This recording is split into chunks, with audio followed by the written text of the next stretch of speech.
Welcome back to the Nikki Clarke Radio Show on wearehotline.net.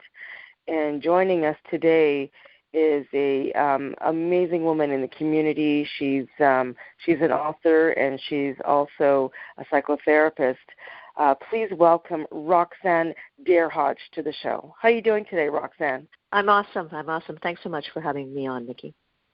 Oh, it's a pleasure. Absolutely a pleasure. And we're really looking forward to knowing more about who you are and what you do. So let's get to it and find out a little bit about your background leading up to what you're doing today. Well, I was born in Trinidad and Tobago, so I grew up in the Caribbean and came to Canada as a foreign student. But even prior to that, I think when I was young, a little girl in the Caribbean, I think there was things around me that I could see there was a lot of pain, not just in my family, but sometimes, in some of the relationships in the family around me. So I often thought that, wouldn't it be nice to have people to talk to? And at the school that I went to at that time, there really wasn't much, in the high school that I went to. I tried to talk to people, but there was really not much of an outlet. And at that point, I think I was like 11 or 12 years old. I thought, wouldn't that be kind of nice to be able to have someone to speak to, about things that were on my little brain at that point. And unfortunately, there wasn't that support at school, and at home, not so much. So that's kind of where my idea of, I wonder if I can kind of, start to talk to people. And it was something that naturally came to me just as a young girl going to an all-girls school to be able to talk to my friends. And, what are we talking about then? Kind of boys and clothes and all those types of things, and just any of the worries that were on my mind. And at that point, I found that I was able to kind of help my friends, but also be heard by them. And it was a nice feeling. So hence came the birth of wanting to kind of talk for a living, not knowing at that point that was something that I could actually do for a living. Okay, excellent. So when you say talk to someone, is it more of a platform for you to be heard, or is it something where it's a sharing, it's to unload emotions? Well, I think if you think of the world of the psychological world, it's really, I think it's twofold. First of all, I think as human beings, we come into the world, innately born for connection. And as human beings, that's unfortunately what happens is we become disconnected more and more, unfortunately, with the circumstances that happen in our life. So for me, as a human being, absolutely, I recognize that when I enter a room, whether I'm one-to-one with a client or speaking on a stage, what becomes very important is so that they could feel me as a person, so that they can truly drop their guard and, I would say, heart to heart or soul to soul, that they could get a sense of me. When that happens, after that, it becomes quite collaborative. I often say that people assume that when you see a psychotherapist or a psychologist that they're going to tell you what to do, but really the craft or the art of doing therapy really well is about hearing on a deep, profound level what's important to the person, and then in turn weaving it back to them in a way that becomes kind of palatable. So it kind of almost seems like it's our idea, but really it's us drawing from the client what is important, who is important, what will things look like when things are resolved in their world. So in other words, you're getting them unstuck by helping them see alternative solutions to what was kind of presented to them, and then kind of liberating them or empowering them. Yes, absolutely. Because what happens is, as human beings, unfortunately, when we're in problems, what we do is we focus exclusively, unfortunately, on that particular area that we're having a problem in. But what we do is we always widen the lens as to kind of look at the person's entire life. Because let's say I'm having a tough time at work, I may have a lot of other resources in my life that I'm not looking at to kind of leverage to help the situation at work. So really, as a therapist, what I'm doing is I'm trying to understand the person. We all have a lot of strengths, but also we have limitations. But unfortunately, when we get into a tough time, guess where we sit? We kind of sit in the dark, kind of focusing on the problem and really not seeing the resources that we really have that we could leverage to kind of get us out of the difficult spot that we're in. Okay, and this is where you come in to offer those solutions, to offer that clarity. Okay, Absolutely. Excellent. So let's talk about the people who seek you out then. What type of clients come to you? And without going into any detail, maybe some of the issues that have been presented to you. How long have you been practicing? I actually entered the field when I was 21, and I'm, now into my early 50s. So I have a broad brush of different areas of specialty. But I would say that predominantly what we know, and this is not just in my practice but also across North America, is that it's mostly relationships. I worked for one of the biggest health and wellness firms as an executive for quite a long time. And what we know across Canada, North America, probably the world, if you will look at demographics, is that it's mostly relationships. So if you look at people that are at work, 65% of the cases that we would have dealt with in companies, regardless of size or sector, around relationships. So when I look at my practice, mostly it's people coming forward, emotional relationships, family relationships, blending families, if they're going into different stages with their children, either when they're having young children or if they're leaving home, couples, kind of reintegrating as a couple once their kids have left and gone away to school or university. So predominantly relationships, but I have specialties around things like trauma, which unfortunately there's so much of in the world, and, things around like addictions, anxiety, and depression, which is, as we know with the data out there, it's unfortunately growing at an exponential rate. Let's talk about what trauma is and how do you help people heal themselves? Well, I think, we think of trauma as the big, huge, I call them the big, huge, big T traumas, right? Violence, sexual abuse, those types of things. But what we're finding is, and truly as going back to that whole element of connection is, as human beings, we all want to feel securely attached. And ideally, I would say, and we all wish that this were true of most human beings, that we all grew up in the ideal kind of environments with two nurturing, kind, caring parents, that would kind of afford the child that ability to feel good about who they are. And I often say when we come into the world, we're meant to be, I am perfect just the way I need to be. And our parents are supposed to mold us and kind of carry that light all the way through until we kind of enter into early adulthood. Unfortunately, what happens is most people don't have that environment. Sometimes there's a lot of neglect, which would get into the big T trauma. But sometimes it's just, around not being tended to, not being cared for. Maybe there was socioeconomically the home, there was one parent or those types of things. And what happens is parents do the best that they can with the resources that they have within themselves. And unfortunately, what we find is that sometimes people may have grown up seeing a parent being absent with an addiction, for instance, and they go off and let's say they remarry. They may not have married someone with an addiction, but they may marry somebody that's emotionally absent. So those are the kind of things that we work with just to kind of help them heal and recognize that you are not what you were born into.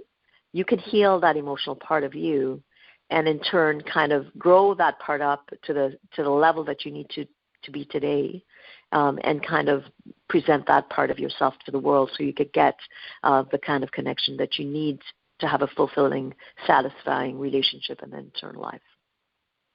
Absolutely. Can you think of a situation or a case, again, not naming names, that was really a victory for you in terms of a breakthrough for that particular situation? This is one. Like I said, I started practicing quite young, and I'll tell you of one of them. And I've dealt with many. I dealt with trauma. I worked with sexual assault, sexual abuse for the last 5 years as part of my practice. But this is one from way back in my early 20s, and it was a young mother. And what had happened is she was sexually assaulted, and unfortunately, the sexual assault was by multiple assailants. She was coming to me when she was 25, say maybe 29, and her child at that time was starting to date as a teenager. Say, he was, just 17 or 18, so she may have been a little bit older in retrospect. And her thing was that she was coming forward because she didn't know who the father of her child was, first of all. But she raised him, and she raised him well. And she went back to school. She educated herself. She educated him, and she created a really nice life for this young man. And her thing was to figure out the way to kind of impart to him the knowledge that, unfortunately, the way he came into the world may not have been the way she would have chosen to bring him into the world, but to have him, give him a legacy that said that you were meant to be here because something bigger than me ensured that you came into the world. And to me, that was a success because she so graciously was able to do that and give this young man a legacy that allowed him to be not look at the inception of his birth in a traumatic way. Right. Wow. That's amazing, and I'm sure there's so many people who have great story of testimonials from the experiences that they've shared with you and how they've overcome through your guidance. Absolutely. And I often say about human beings, they're quite human beings are quite fascinating, Nikki, because we are so resilient human beings, and sometimes it's people that come to me that you think, wow, how did they do it? But I think at the end of the day, human beings are looking for all the same thing. We want peace of mind, we want happiness, we want connection. So sometimes the people that come to me that I think, how did you kind of even get through my front office door? And those oftentimes are the people that are the most gratifying, because those are the people that never give up hope. Absolutely. I was going to ask you, you started off with the preface on why you wanted to get into the field that you're in. And often when we do things, it's to, like you said, fulfill an emotional need. At this point, have you met that emotional need? Are you satisfied by helping others through this passion work? I think so. I think when I picked the field, like I said, there was uncertainty in my family growing up and instability. So I think as initially when I went into the field was that for that reason. So I wanted to help others. So I think what it allowed me to do really becomes quite cathartic to some degree. That said, it can also limit if they want to go into the field only for that reason, because you have to be wired a certain way to be able to, help, but also take care of yourself. So I think for me it was twofold. It allowed me to kind of work through things and not replicate things that I had been exposed to. And that's a powerful thing about a field like mine. You can't. I often say, and I had one clinical supervisor years and years ago when I was interning, and he said to me, as therapists, we are so very privileged because we get to see people's lives and learn life lessons that it may have taken people lifetimes to learn. So I think for me as a young therapist, that's what it allowed me to do, and to recognize, regardless of the things that I've been through, there's no need to repeat them. It's oftentimes difficult to stop the pattern, but that you have choice. Every single day that you get up, you can rewire your brain. And every step that you take, regardless of what you've been through, you can grow another pathway in that brain to create the change. So in my instance, I was able to do that. And then my book was based on a separation after 25 years of marriage. So that was kind of the birth of really me wanting to share with women in the world. If I, like myself, that came from some pain, could replicate things not knowingly, the gift that I wanted to do in writing the book is for people that would be afraid to see someone for help, that they could read this book and work through what I call a blueprint of all relationships, so that they can create changes to make the relationships that they want. Okay, fantastic. And thank you for bringing up the book, because that was my next question. Could you tell us what the title is and where people can find it? For sure. So the book is Therapist Insider's Guide on Relationships, Healing the Past. And you can order the book on my website at roxannederhodge.com, and it's also available on Amazon. Okay. And it's how long of a read is it? And what are some of the lessons you want your readers to learn? Well, I think the lessons are that what I do is the way I write the book is like I would be seeing a client. So when kind of coming out, it goes across the developmental line from birth to adulthood. So you'll be able to analyze your emotional disconnections, the way you were thinking, by the things you may have been through at different points in your life, and how that may have impacted your thoughts, your feelings, your body sensations.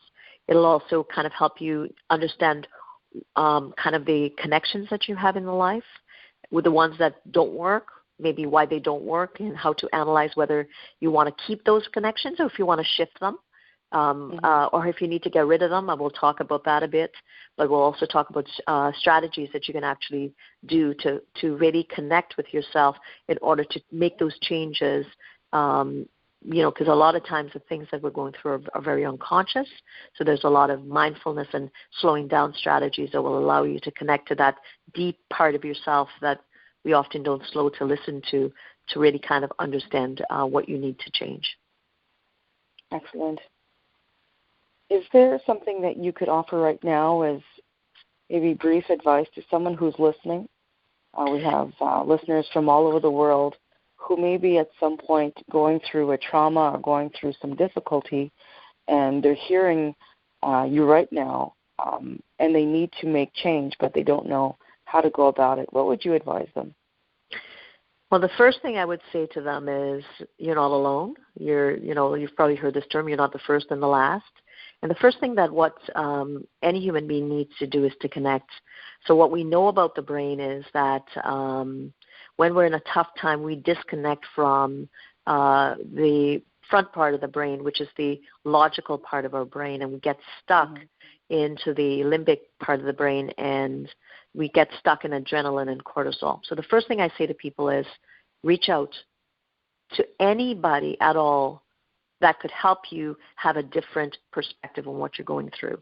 And oftentimes people will say to me, I don't have anybody. I'll say, open your phone book, go on Google, and put distress line on there, and pick up the phone and talk to another human being that could allow you to put back the logical part of your brain on there. And that's the first step, is just recognizing, because when we stay alone in our thoughts, our feelings get entrenched, and then memories have stickiness, I call them. And the stickiness gets thicker and thicker every time we go back to a memory that validates, I'm not worthy of love, I'm not good enough, I'm not pretty enough, I'm not smart enough. So what we need to do is to really kind of come back to the present by turning on that prefrontal cortex. So that's what I would be, if it's one small thing, is reach out in any realm to another human being that can allow you to connect again. Fantastic. Very wise words. Roxanne, I just want to thank you very much for taking the time to share with us today. I know that we all benefited a little bit more and blessed a whole lot more from what you've been able to share with us. And I know there's a wealth of information that we can tap into with your book. So please, if you can just let us know again how we can reach out to you. So a couple of ways. You can call me my office directly at 289-929-0131, or you can reach me through my website at Roxanne at roxannederhodge.com, and just ROXANNE at ROXANNEDERHODGE.com. All right. We want to thank you, Roxanne Derhodge, for coming on the show today and talking to us about basically how we can heal ourselves through your guidance. So we thank you again for your precious time. And I just want to wish you, Roxanne, Merry Christmas, Happy Holidays, and we look forward to hearing more about all your wonderful developments in the new year. So thank you again. Thanks so much for having me, Nikki. Take care. Same to you. Thank you. Take care. Have a great Bye-bye. day. Bye-bye.